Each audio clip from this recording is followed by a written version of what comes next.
Hey, World Entertainment, and it looks like original Pinhead actor Doug Bradley is talking about a potential return to the Hellraiser franchise, and he kind of discusses his disappointment in the 2022 reboot. Was it a reboot? Was it a remake? Was it a reimagining? Or was it even a sequel? Still kind of the jury's out on what the hell it exactly was. I personally didn't think it was all that bad. I did a review of it when it came out. Obviously back in 2022. Didn't feel like it was that long ago, but there you go. But he's talking about the potential of returning as Pinhead, but only on one condition.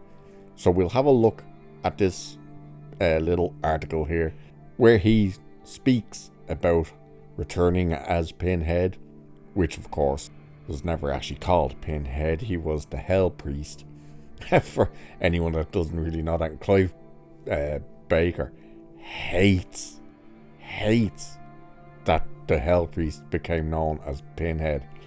But we'll have a look. So Doug Bradley played Cenobite leader Pinhead, though that wasn't originally the character's name, in the first Hellraiser and its 6 sequels before Jamie Clayton took over as the demonic sadist in David Brunker's 2022 reboot. Now, it says there he played Pinhead in the 6 movies. I don't think he did. I think he only played it 3, maybe 4 times. I don't think he played Pinhead in the last few. I'll have a look at that. During an interview with Bloody Disgusting, Bradley revealed that he might consider playing Pinhead again if Clive Baker's 2015 novel, The Scarlet Gospels, was ever adapted. So his thing on coming back to play Pinhead is that it must be this book. Otherwise, it's a no from him. And I'm just having a look here as well as to whether or not he actually did return to the Hellraiser franchise after Hellraiser 3. And by the looks of it, he did. Oddly enough, there's one here. I don't recall seeing many after the first 3. I somewhat vaguely remember bits from the other ones. But there's one here that says came out in 2005 called Hellraiser Hellworld, which Doug Bradley apparently was in it as Pinhead, as was Lance Henstrick apparently was in it, but Henry Cavill, it says, was in it, which is crazy. I'm pretty sure Henry Cavill's first movie was a movie with Bruce Willis. It has a long name. I can't quite remember what it was called. It was one of them straight to videos, but I think that didn't come out until like 2006 or something like that, 2007, and that was meant to be his very first movie. But apparently Henry Cavill was in a Hellraiser. Who knew?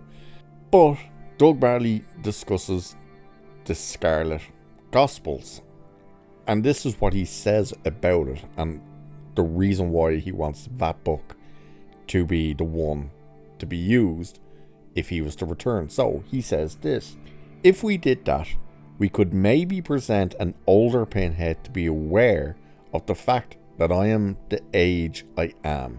He's 69 if you didn't know. That time and gravity does what time and gravity does. An older, darker Pinhead would intrigue me. One not so much in love with the flippant one-liners and the witty comebacks and so forth. That must have started later down the lines, because in the first 2 movies at least, Pinhead was not throwing out one-liners. Did they turn him into a one-liner joke machine? Ooh. So, though it may be hard to imagine Pinhead getting even darker, the book does indeed introduce the most ruthless and vindictive interpretation of the villain yet. There's been no talk of a Scarlet Gospels movie or TV series, but Baker has seemed open to the idea in the past, so Bradley might just get the opportunity to tear a few more souls apart. As for the recent reboot, Bradley says he was impressed by Clayton's performance, but wasn't overly keen on the movie itself.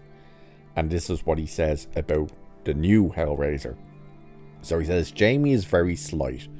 She's tiny across the shoulders. I was immediately intrigued by it and kind of sat up. When Pinhead first appears in Hellraiser, it's very in your face.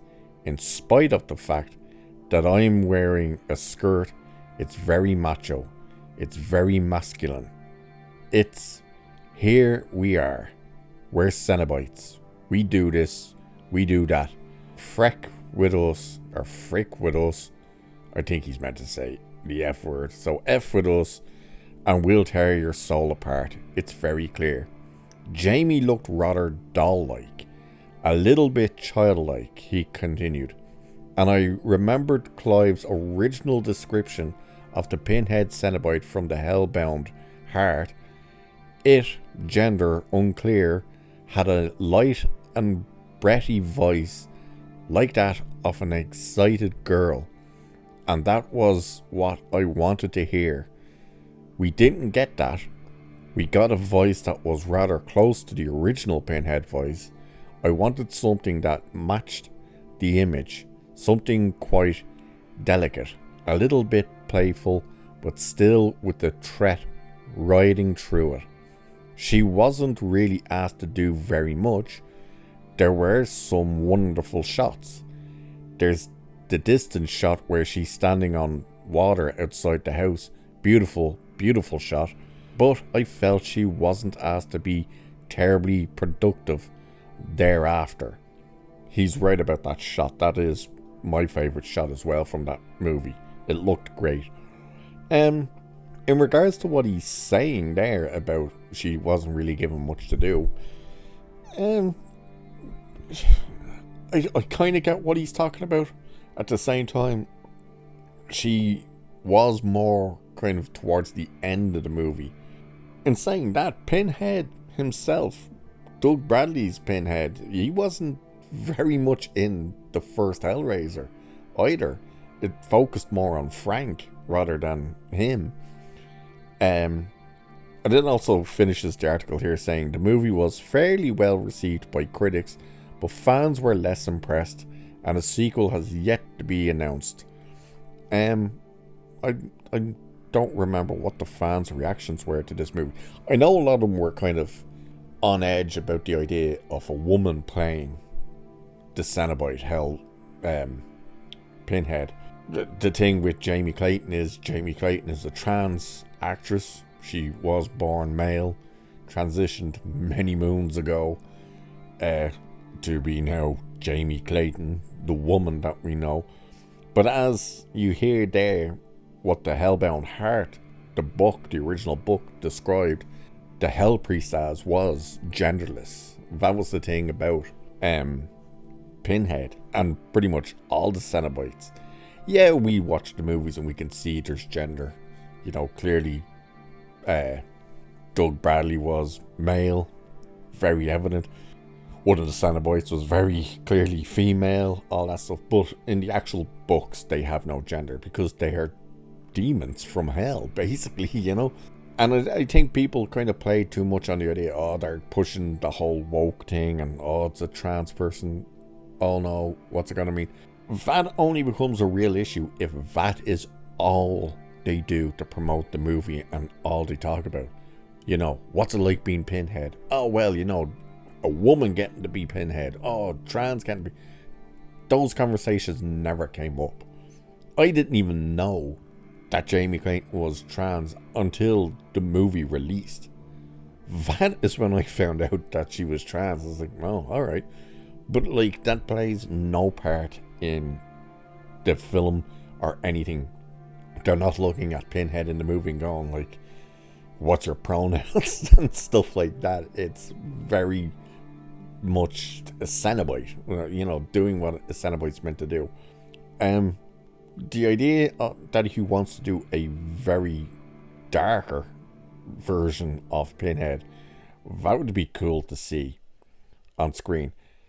You know, that's the one thing about the new not Pinhead, the new Hellraiser, that was a bit of a letdown. Like, they made it look like you were going to see the actual Cenobite version of Leviathan, and you didn't. They kind of hinted at it. They half kind of go there, and then they stop. They just make the guy at the end the voice for Leviathan, rather than actually giving you a Cenobite version of Leviathan.